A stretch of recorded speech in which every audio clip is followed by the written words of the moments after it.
अगर आप यूके का स्पाउस वीज़ा अप्लाई करना चाहते हैं, आपकी ये फ्रेश एप्लीकेशन है या आपकी एप्लीकेशन पहले से रिफ्यूज हुई है और आप दोबारा अप्लाई कर रहे हैं, किसी भी वजह से रिफ्यूजल आ सकता है। अब यहाँ पे आपके स्पाउस यूके में मौजूद हैं और वो एक से ज्यादा जॉब करते हैं। आपके स्पाउस आपके हस्बैंड भी हो सकते हैं, आपकी वाइफ भी हो सकती हैं। एक से ज्यादा जॉब कर रहे हैं, इसका मतलब यह है कि वो 2 डिफरेंट जॉब्स कर रहे हैं या 3 डिफरेंट जॉब्स कर रहे हैं। बहुत सारे लोग यहाँ पे ऐसे हैं जो अपने फाइनेंशियल मींस को बेटर करने के लिए या फाइनेंशियल रिक्वायरमेंट पूरी करने के लिए 2 या 3 जॉब्स करते हैं। मोस्टली लोग 2 जॉब्स करते हैं और उनकी सैलरी भी वेरिएबल है। तो ये वीडियो आपके लिए है। मेरा नाम रोमान तबस्सुम है और मैं यूके का रजिस्टर्ड इमिग्रेशन लॉयर हूँ। यहाँ पे पहले मैं ये बताऊं कि कौन लोग हैं जो स्पाउस वीज़ा अप्लाई कर सकते हैं। लोगों को बड़ी कंफ्यूजन होती है, जैसे स्किल्ड वर्कर वीज़ा वाले या स्टूडेंट वीज़ाज वाले, ये या पॉइंट बेस्ड सिस्टम में कोई भी एप्लीकेशन है, ये लोग स्पाउस वीज़ा अप्लाई नहीं कर सकते। ऐसे वो लोग जो ब्रिटिश यहाँ पे नेशनल है, सिटीजन है या उनके पास सेटल्ड स्टेटस है, इनडेफिनिट लीव टू रिमेन है या रेफ्यूजी लीव टू रिमेन है, ये सारे लोग स्पाउस वीजा अप्लाई करते हैं। रेफ्यूजी लीव टू रिमेन वाले पोस्ट फ्लाइट फैमिली मेंबर के तौर पे स्पाउस वीजा अप्लाई करते हैं। रिक्वायरमेंट्स सेम होती है। तो ये सारे लोग स्पाउस वीजा अपने हस्बैंड या वाइफ को वो बुला सकते हैं आउटसाइड यूके से।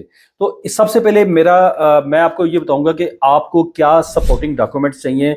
आप लोग अगर आपस में आपकी मीटिंग हो चुकी हुई है, आपके पास मैरिज सर्टिफिकेट है, मैरिज के प्रूफ्स हैं, आपके पास अकोमोडेशन के प्रूफ्स हैं, तो आप आगे सपोर्टिंग डॉक्यूमेंट्स की तरफ जा सकते हैं। जैसे ये मैंने आपको बता दिया कि मैरिज सर्टिफिकेट चाहिए आपको।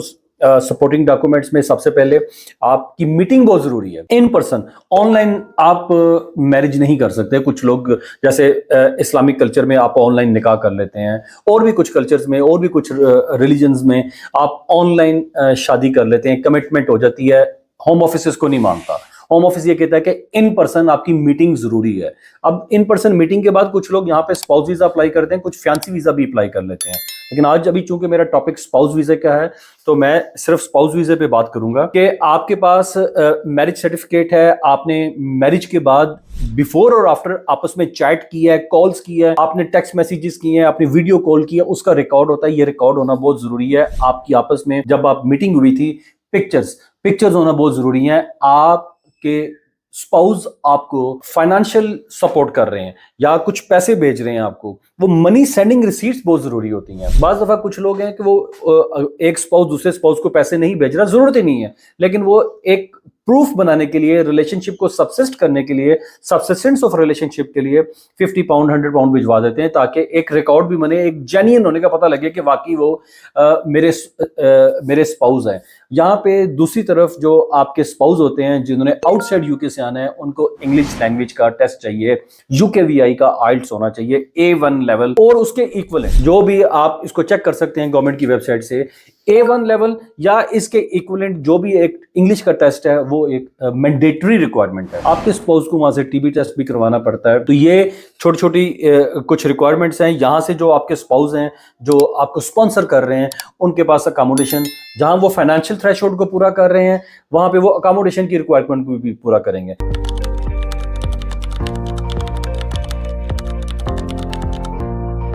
आप स्पाउस वीजा अप्लाई करना चाहते हैं और आपके स्पाउस, आपके हस्बैंड या आपकी वाइफ एक जॉब से ज्यादा 2 जॉब्स या 3 जॉब्स कर रहे हैं यूके में, क्योंकि उन्होंने फाइनेंशियल रिक्वायरमेंट को पूरी करनी है। फाइनेंशियल रिक्वायरमेंट आज की डेट में 29,000 पाउंड की है। ये एक नई चेंज है जो कि अप्रैल 2024 में आई थी कि फाइनेंशियल रिक्वायरमेंट को चेंज किया गया। उससे पहले 18,600 18,600 की रिक्वायरमेंट थी, और उस वक्त अगर आपने बच्चे ऐड करने होते थे, उनका भी एक्स्ट्रा आपको इनकम दिखानी पड़ती थी। लेकिन अब 29,000 में अगर आपके बच्चे हैं तो आपको एक्स्ट्रा इनकम दिखाने की जरूरत नहीं है। सिर्फ 29,000 पाउंड की आपने फाइनेंशियल रिक्वायरमेंट को पूरा करना है। ये एक थ्रेशोल्ड है। अब आपके जो स्पाउस हैं वो एक से ज्यादा जॉब कर रहे हैं, उनकी इनकम वेरिएबल है। कभी वो एक्स्ट्रा आवर्स काम कर रहे हैं, कभी ओवर टाइम कर रहे हैं, कभी उनका कोई बोनस आ रहा है। इर्रेगुलर इनकम है। जब इनकम इर्रेगुलर होती है, कभी किसी महीने में आपने 1,000 कमाया, किसी महीने में 2,000 कमाया, किसी महीने में 3,000 कमाया। अगर हम इसको एनुअली बेसिस पे देखें तो किसी महीने में 14,000 कमाए हैं, किसी महीने में 20,000 कमाए हैं। ये जो वेरिएबल इनकम आपकी होती है 2 डिफरेंट जॉब से, एक जॉब से आप 10,000 कमा रहे हैं, दूसरी जॉब से आप 19,000 कमा रहे हैं। रिक्वायरमेंट आपकी पूरी हो रही है 29,000 पाउंड, लेकिन यहां पे आपको 1 फुल ईयर की बैंक स्टेटमेंट चाहिए जहां पे आपकी इनकम आती हुई नजर आएगी। उसी की सपोर्ट में सैलरी स्लिप चाहिए 12 महीने की, आपके एम्प्लॉयर नंबर 1 और एम्प्लॉयमेंट नंबर 2 से, दोनों एम्प्लॉयर से या तीनों एम्प्लॉयर से 12-12 महीने की 12-12 मंथ्स की सैलरी स्लिप्स चाहिए प्लस एम्प्लॉयमेंट लेटर। तो मैंने आपको बताया कि आपको सैलरी स्लिप चाहिए 12 दोनों एम्प्लॉयर से या तीनों एम्प्लॉयर से, आपको बैंक स्टेटमेंट चाहिए 12 मंथ्स की, आपको एम्प्लॉयमेंट लेटर चाहिए अपने एम्प्लॉयर से जो इस बात को कंफर्म करेगा कि आप वहां पे जॉब करते हैं और आपकी एनुअल सैलरी वहां पे कितनी है। देखिए बाज दफा हो सकता है कुछ लोग पार्ट टाइम जॉब कर रहे हैं, वीक में 2 दिन जॉब कर रहे हैं, लेकिन उन 2 दिनों में वो 5,000 पाउंड कमाते हैं पूरे 1 साल का। अब पूरे 1 साल का 5,000 पाउंड कमा रहे हैं और एक और जगह से वो जॉब करके वहां से 24,000 पाउंड अर्न कर रहे हैं। तो 24,000 और प्लस 5,000 दोनों मिला के 29,000 पाउंड होता है। लेकिन हमें ये 1 फुल ईयर की बैंक स्टेटमेंट चाहिए होगी, 1 फुल ईयर की सैलरी स्लिप्स चाहिए होंगी, प्लस एम्प्लॉयमेंट लेटर चाहिए होगा। ये वो रिक्वायरमेंट्स हैं, जब आप इनको पूरा करते हैं तो एक से ज्यादा जॉब करने वाले लोग या जिनकी सैलरी वेरिएबल है वो इस रिक्वायरमेंट को फुलफिल करते हैं, फाइनेंशियल थ्रेशोल्ड को मीट करते हैं और तब जाके आपकी सही डॉक्यूमेंटेशन होती है। बाज़ दफा होता क्या है कि आपके पास चीजें बिल्कुल ठीक हैं लेकिन आपने प्रॉपर डॉक्यूमेंटेशन नहीं की और आपका वीजा रिफ्यूज हो जाता है। आपने ठीक तरीके से अपने जो सर्कमस्टांसेस हैं उनको एक्सप्लेन नहीं किया, आपके फाइनेंशियल सर्कमस्टांसेस बिल्कुल ठीक थे, आप सारी रिक्वायरमेंट पूरी कर रहे थे लेकिन आप अच्छे से उसको एक्सप्लेन नहीं कर सके। तो ऐसे में कोई भी एक्सपर्ट, हम भी आपकी एप्लीकेशन कर सकते हैं प्रॉपर कवर लेटर लिख के, प्रॉपर आपकी चीजें मेंशन करके, प्रॉपर डॉक्यूमेंटेशन करके, जिससे आपकी काफी जो एक्सपेंसिव ये एप्लीकेशन होती है वो रिफ्यूज होने से बच सकती है। बाज़ दफा एक छोटी सी मिस्टेक जो है वो एक बड़ा रिफ्यूजल लेके आती है, बड़ा लॉस होता है। आपकी स्पाउस आपको ज्वाइन करना चाह रहे हैं या करना चाह रही हैं और वो टाइम पे ज्वाइन नहीं कर पाते, आपको कोर्ट में जाना पड़ता है या फ्रेश एप्लीकेशन में जाना पड़ता है। बाज़ दफा 1-1 साल एक्स्ट्रा लग जाता है। अब कोर्ट में जब जाते हैं 1 साल तक का टाइम भी लग सकता है, फ्रेश एप्लीकेशन करते हैं आपको दोबारा फीसें पे करनी पड़ती हैं।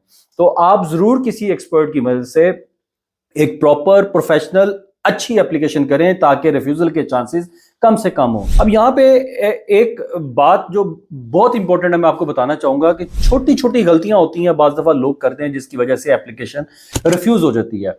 आप प्रॉपर डॉक्यूमेंटेशन नहीं करते, आप गलत बैंक स्टेटमेंट लगा देते हैं या पुरानी बैंक स्टेटमेंट लगा देते हैं। हमें लेटेस्ट 6 मंथ्स की बैंक स्टेटमेंट चाहिए। अगर आपकी एक जॉब है, सिंगल जॉब है, एक से ज्यादा जॉब है तो लास्ट 12 मंथ्स की बैंक स्टेटमेंट चाहिए होती है। वो 1 महीने 2 महीने पुरानी बैंक स्टेटमेंट होती है जिसकी वजह से एप्लीकेशन रिफ्यूज होने के चांसेस हैं। आप सिर्फ व्हाट्सएप चैट भिजवा देते हैं या आप पिक्चर्स भिजवा देते हैं और चीजें नहीं भिजवाते। जैसे मैरिज सर्टिफिकेट नहीं आपने भिजवाया, आपने ट्रेवल किया था उसके डॉक्यूमेंट्स नहीं दिए, boarding pass, tickets, money sending receipts, आपको काफी सारे सबूत देने हैं, एविडेंस देने हैं कि आपका एक जेन्युइन रिलेशनशिप है ताकि आपके रिफ्यूजल के चांसेस कम से कम हो सकें। प्लस एक से ज्यादा एड्रेसेस होते हैं, कॉन्फ्लिक्ट ऑफ एड्रेसेस आ जाता है, तो आपको ये कवर लेटर के थ्रू बताना पड़ेगा कि आपके 2 एड्रेसेस क्यों हैं। जो बंदा आपको स्पॉन्सर कर रहा है, ये मैं उसकी बात कर रहा हूं, आपके हस्बैंड अगर आपको स्पॉन्सर कर रहे हैं तो उनकी बात है, अगर आपकी वाइफ आपको स्पॉन्सर कर रही है तो ये उनकी बात है कि अगर उनके एक से ज्यादा एड्रेस हैं, पहले 3 महीने वो कहीं और रह रहे थे, अब वो कहीं और रह रहे हैं, उन्होंने अपनी फैमिली के लिए, आपके स्पाउस ने एक बड़ा घर ले लिया है या एडिक्वेट अकोमोडेशन ले ली है उन्होंने, जो पहले छोटी थी, मुनासिब नहीं थी, तो वो उसको एक्सप्लेन करना बहुत जरूरी है। नया टेनेंसी एग्रीमेंट लगाना बहुत जरूरी है, प्रूफ ऑफ एड्रेसेस लगाने बहुत जरूरी है। अगर आप स्पाउस वीजा अप्लाई करना चाहते हैं और आपकी एप्लीकेशन रिफ्यूज हो चुकी हुई है तो आप हमसे रब्ता कीजिए। हम कोशिश करेंगे कि आपको ऐसी इंफॉर्मेशन दें कि जिससे आपका फायदा हो सके, आपकी एप्लीकेशन के सक्सेस के चांसेस ज्यादा हो सकें। मैं उम्मीद करता हूँ आपको आज की वीडियो से फायदा हुआ होगा। अल्लाह हाफिज़।